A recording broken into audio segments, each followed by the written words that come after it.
আসসালামু আলাইকুম প্রিয় দর্শক, আপনাদের সবাইকে সাদর আমন্ত্রণ জানাচ্ছি বাংলাভিউ সংবাদে। আপনাদের সাথে আছে আমি হাসান মোহাম্মদ শামীম। শুরুতেই জানিয়ে দেব লতিফ ট্রাভেলস সংবাদ শিরোনাম।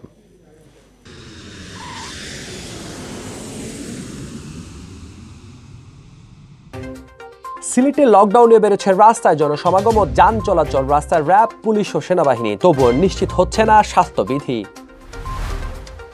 সিলেটে সাইবার প্রতারক দুই বন্ধু পিবিআই এর খাঁচায়। ফেসবুকে অসহায় অসুস্থদের চিকিৎসার কথা বলে হাতিয়ে নিয়েছে লাখ লাখ টাকা। সিলেটে বেড়েই চলেছে করোনা সংক্রমণ ও মৃত্যু। সিলেট জেলায় শনাক্তের হার 60%। 10 দিনের বিভাগে 39 জনের প্রাণহানি। কানাইঘাটে কমান্ডো স্টাইলে প্রতিবেশীর বাড়িতে হামলা চালিয়ে ভাঙচুর। মা, 4 মেয়ে ও ছেলে গ্রেফতার। দেশে করোনায় আরো 185 জনের প্রাণহানি। একদিনে প্রায় 9,000 আক্রান্ত শনাক্ত, সুস্থ 6,000। জুরি রিপোর্টার্স ইউনিটির উদ্যোগে মাস্ক ও খাদ্য সামগ্রী বিতরণ।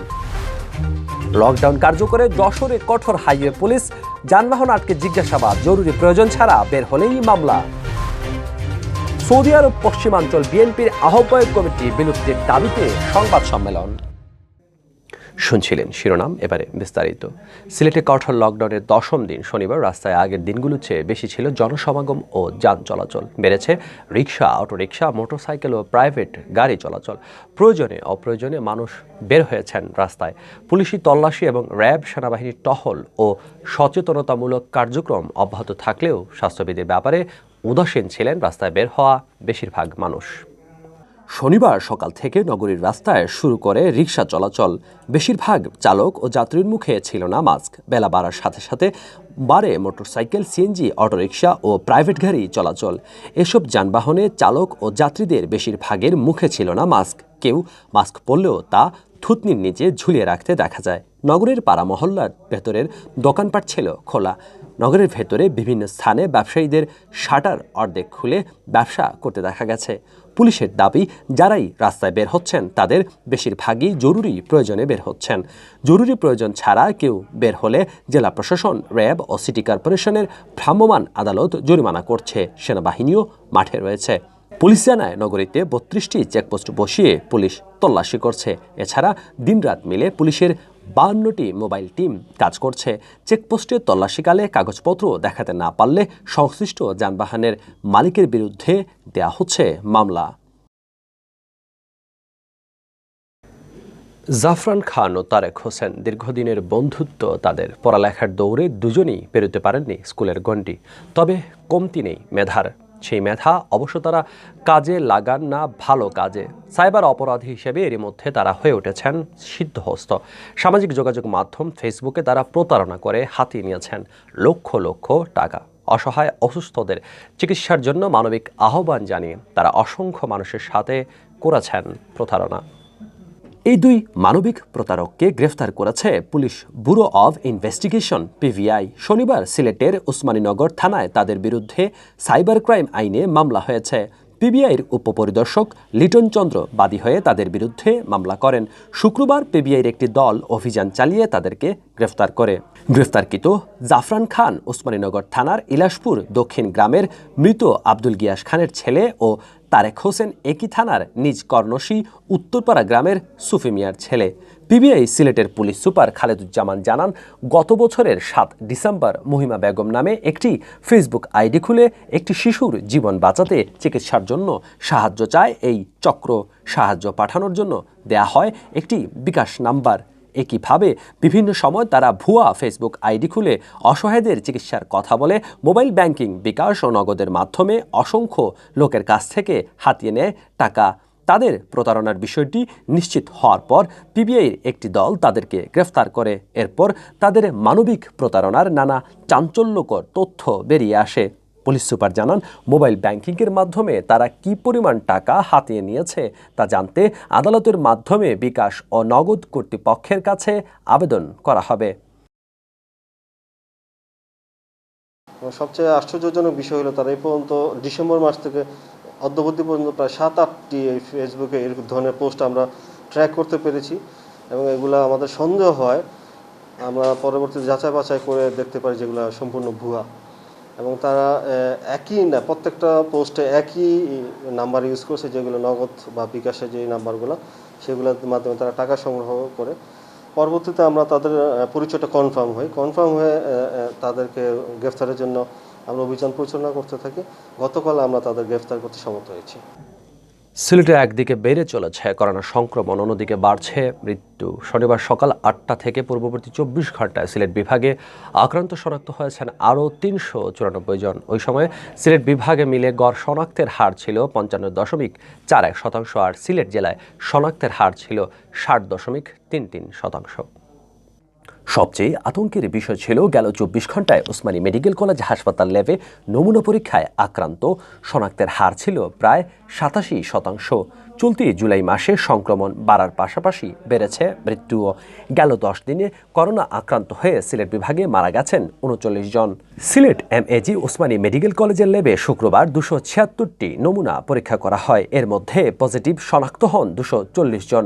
নমুনা পরীক্ষা বিবেচনায় শনাক্তের হার ছিল প্রায় ৮৭%। এর আগে সিলেটের ৪টি ল্যাবের কোনোটিতে এত বেশি শনাক্ত হয়নি। স্বাস্থ্য অধিদপ্তর জানায়, শনিবার সকাল ৮টা থেকে পূর্ববর্তী ২৪ ঘন্টায় সিলেট বিভাগে যে ৩৯৪ জনের করোনা শনাক্ত হয়েছে, তার মধ্যে ২৬২ জনই সিলেট জেলার বাসিন্দা। বাকিদের মধ্যে মৌলভীবাজারের ৫৪ জন, হবিগঞ্জের ৩৫ জন, সুনামগঞ্জের ১৩ জন ও ওসমানী হাসপাতালে চিকিৎসাধীন ৩০ জন রয়েছেন। আর সব মিলিয়ে বিভাগে আক্রান্ত শনাক্তের সংখ্যা দাঁড়িয়েছে ২৮,৯৪১ জনে, যার ২/৩ সিলেট জেলার। গেল ২৪ ঘন্টায় সিলেট বিভাগে করোনায় মারা গেছেন আরও ৬ জন। এ নিয়ে বিভাগে মৃতের সংখ্যা দাঁড়ালো ৫১৭ জনে। এর মধ্যে সবচেয়ে বেশি ৪১৯ জন মারা গেছেন সিলেটে। বাকিদের মধ্যে মৌলভীবাজারে ৪০ জন, সুনামগঞ্জে ৩৬ জন ও হবিগঞ্জের ২২ জন রয়েছেন। এর মধ্যে সবচেয়ে বেশি মারা গেছেন গেল ১০ দিনে। এই সময়ের মধ্যে মারা গেছেন ৩৯ জন, যার মধ্যে সর্বোচ্চ ৯ জনের মৃত্যু হয় গত ৭ জুলাই। গেল ২৪ ঘন্টায় সিলেট বিভাগে করোনা থেকে সুস্থ হয়েছেন ১১৮ জন। এর মধ্যে সিলেট জেলার ১০৪ জন। এখনও পর্যন্ত বিভাগে সুস্থ হওয়া ২৪,৭৩২ জনের মধ্যে সিলেট জেলার আছেন ১৬,৯৫২ জন। শনিবার সকাল ৮টা থেকে পূর্ববর্তী ২৪ ঘন্টায় বিভাগে ২৭ জন করোনা আক্রান্ত রোগী হাসপাতালে ভর্তি হয়েছেন। আর সব মিলিয়ে বিভাগের ৪ জেলায় হাসপাতালে ভর্তি আছেন ৫৩৩ জন। এদিকে সংক্রমণের ঊর্ধ্বগতির কারণ হিসেবে সংশ্লিষ্টরা মানুষের বেপরোয়া মনোভাবকে দায়ী করছেন। তারা বলছেন, লকডাউনের মধ্যেও অযথা বাইরে ঘোরাফেরা করছেন অনেকেই। স্বাস্থ্যবিধি না মানার প্রবণতাও আছে মানুষের, ফলে করোনার সংক্রমণ বাড়ছে। স্বাস্থ্য অধিদপ্তর সিলেট বিভাগীয় কার্যালয়ের সহকারী পরিচালক মোহাম্মদ নূরে আলম শামীম বলেন, সরকার নির্দেশিত কঠোর লকডাউন অবশ্যই কঠোরভাবে মানতে হবে। একেবারে জরুরি প্রয়োজনে বাইরে বেরোলে অবশ্যই স্বাস্থ্যবিধি মানতে হবে, পরিধান করতে হবে মাস্ক, অন্যথায় সংক্রমণ ঠেকানো যাবে না।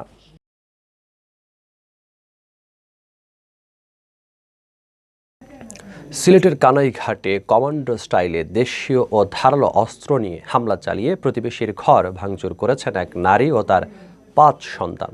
এ ঘটনায় পুলিশ হামলায় নেতৃত্ব দানকারী ওই নারী এবং ৪ মেয়ে এবং এক ছেলেকে গ্রেফতার করেছে। বসতঘরে হামলার ভিডিও সামাজিক যোগাযোগ মাধ্যম ফেসবুকে ভাইরাল হলে শনিবার বিকেলে পুলিশ অভিযান চালিয়ে তাদেরকে গ্রেফতার করে। গ্রেপ্তারকৃতরা হল কানাইঘাট উপজেলার লক্ষ্মীপ্রসাদ পূর্ব ইউনিয়নের কারাবাল্লা গ্রামের সালেহা বেগম, তার মেয়ে নাজদিন বেগম, সুমি বেগম, সোহাদা বেগম, রহিমা বেগম ও ছেলে নাসির উদ্দিন। ভাইরাল হওয়া ভিডিওতে দেখা যায় ৫ নারী ও ১ পুরুষ মিলে দা ও লাঠি সোটা নিয়ে টিন শেডের ২টি ঘরে হামলা চালান। এ সময় তারা দা ও লাঠি দিয়ে ঘরের বেড়া ও আসবাবপত্র ভাঙচুর করেন।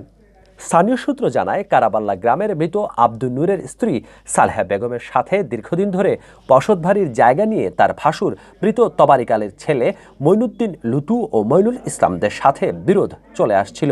এ নিয়ে আদালতে পাল্টাপাল্টি মামলাও রয়েছে। কয়েকদিন আগে বিরোধপূর্ণ জায়গা থেকে কয়েকটি গাছ বিক্রি করেন সালেহা। শ্রমিকরা গাছ কাটতে আসলে তার ভাসুরের ছেলেরা বাধা দেন। এর জের ধরে শুক্রবার বিকেলে সালেহা বেগম ও তার ছেলেমেয়েরা দা ও লাঠি সোটা নিয়ে মইনুদ্দিন লুতুর ঘরে হামলা চালিয়ে ব্যাপক ভাঙচুর চালান। এ ঘটনায় শনিবার মইনুদ্দিন বাদী হয়ে থানায় মামলা দায়ের করেন।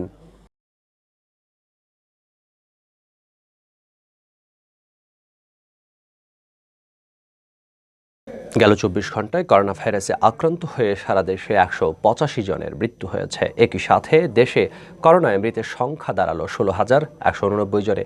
এই সময় নতুন করে করোনায় আক্রান্ত হিসেবে শনাক্ত হয়েছেন ৮,৭৭২ জন। আর এ নিয়ে মোট শনাক্তের সংখ্যা বেড়ে দাঁড়ালো ১০,০৯,৩১৫ জনে। শনিবার স্বাস্থ্য অধিদপ্তর থেকে পাঠানো করোনা বিষয়ক নিয়মিত সংবাদ বিজ্ঞপ্তিতে এসব তথ্য জানানো হয়। বিজ্ঞপ্তিতে বলা হয়েছে, গেল ২৪ ঘন্টায় দেশের সবকটি ল্যাবে নমুনা সংগ্রহ করা হয়েছে ২৬,২৩৯ জনের। পরীক্ষা করা হয়েছে ২৭,৮৮৪টি। নমুনা পরীক্ষার তুলনায় শনাক্তের হার ৩১.৪৬%। দেশে এ পর্যন্ত মোট নমুনা পরীক্ষা করা হয়েছে ৬৯,৩১,১৫২টি। মোট পরীক্ষার তুলনায় শনাক্তের হার ১৪.৫৬%। ২৪ ঘন্টায় করোনা থেকে সুস্থ হয়েছেন ৫,৭৫৫ জন। এ পর্যন্ত মোট সুস্থ হয়েছেন ৮,৬৮,১৩৯ জন। গত ২৪ ঘন্টায় মারা যাওয়া ১৮৫ জনের মধ্যে ঢাকা বিভাগেরই ৭০ জন, এছাড়া খুলনায় ৫১, চট্টগ্রামে ২০, রাজশাহীতে ১৩, বরিশালে ১০, সিলেটে ৭, রংপুরে ১১ ও ময়মনসিংহে মারা গেছেন ১৩ জন। মারা যাওয়াদের মধ্যে ১২১ জন পুরুষ ও ৬৪ জন নারী। এদের মধ্যে ১২ জন বাসায় মারা গেছেন, বাকিরা মারা গেছেন হাসপাতালে। এ পর্যন্ত ভাইরাসটিতে মোট মারা যাওয়া ১৬,১৮৯ জনের মধ্যে পুরুষ ১১,৩৭৫ জন এবং নারী ৪,৮১৪ জন। গত বছরের ৮ মার্চ দেশে প্রথম ৩ জনের দেহে করোনা ভাইরাস শনাক্ত হয়। এর ১০ দিন পর গত ১৮ মার্চ দেশে এ ভাইরাসে আক্রান্ত হয়ে প্রথম একজনের মৃত্যু হয়।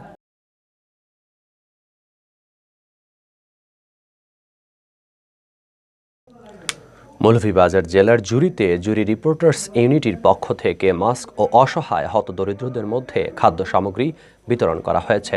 শনিবার উপজেলা রিপোর্টার্স ইউনিটির সভাপতি মনিরুল ইসলামের সভাপতিত্বে ও সাধারণ সম্পাদক ইকবাল খানের সঞ্চালনায় এই অনুষ্ঠানে প্রধান অতিথি হিসেবে উপস্থিত ছিলেন উপজেলা নির্বাহী অফিসার সোনিয়া সুলতানা। এছাড়া উপস্থিত ছিলেন থানার ওসি আবুল কালাম, বাংলাদেশ সাংবাদিক সমিতি জুরি উপজেলা শাখার সাধারণ সম্পাদক ও ভোরের কাগজ প্রতিনিধি সাইফুল ইসলাম সুমন, জুরি রিপোর্টার্স ইউনিটির সিনিয়র সহসভাপতি প্রভাষক জহিরুল ইসলাম সরকার, সহসভাপতি আব্দুর রহমান শাহিন, যুগ্ম সাধারণ সম্পাদক আব্দুস সবুর, সাংগঠনিক সম্পাদক হাবিবুর রহমান খান, অর্থ সম্পাদক মুহিবুর রহমান ও কার্যকরী সদস্য আশরাফ আলী। প্রধান অতিথির বক্তব্যে উপজেলা নির্বাহী অফিসার সোনিয়া সুলতানা বলেন, যারা সাংবাদিকতা করেন তারা হলেন জাতির বিবেক। জুরি রিপোর্টার্স ইউনিটির পক্ষ থেকে অসহায় মানুষের মধ্যে খাদ্য সামগ্রী ও মাস্ক বিতরণ করায় তাদেরকে ধন্যবাদ জানান তিনি। খাদ্য সামগ্রীর প্রতিটি প্যাকেটে ছিল ৫ কেজি চাল, ২ কেজি আলু, ১ কেজি পেঁয়াজ, ১ প্যাকেট সেমাই, ৫০০ গ্রাম চিনি ও ১ বোতল সয়াবিন তেল। লকডাউন কার্যকরে যশোরের বিভিন্ন মহাসড়কে কঠোর অবস্থানে রয়েছে হাইওয়ে পুলিশ। শনিবার সকাল থেকে হাইওয়ে পুলিশের যশোর সার্কেলে সহকারী পুলিশ সুপার আলী আহমেদ হাশমির নেতৃত্বে বিভিন্ন স্থানে চেকপোস্টে গাড়ি আটকিয়ে জিজ্ঞাসাবাদ করা হয়। সকালে ১২ বাজার চেকপোস্টে তিনি বেশ কয়েকটি গাড়ির গতিরোধ করে জিজ্ঞাসাবাদ করেন। অহেতুক কেউ বের হলে গাড়ি আটকের পাশাপাশি জরিমানাও করেন তিনি। এ সময় তিনি বলেন, মহাসড়ক নিরাপদ রাখতে দিনরাত কাজ করছেন তারা। অহেতুক কেউ চলাচল করলে তাদেরকে প্রতিরোধ করা হচ্ছে। অবৈধ গাড়ির বিরুদ্ধে দেওয়া হচ্ছে মামলা। এদিকে গেল ২৪ ঘন্টায় ৬৩১ জনের নমুনা পরীক্ষা করে ২৫১ জনের করোনা শনাক্ত হয়েছে। আর হাসপাতালে করোনা আক্রান্ত হয়ে মারা গেছেন ১০ জন এবং উপসর্গ নিয়ে আরও ১০ জন মারা গেছেন। আজ শনাক্তের হার ৪০%। এছাড়া হাসপাতালে ভর্তি আছেন ২৪২ জন।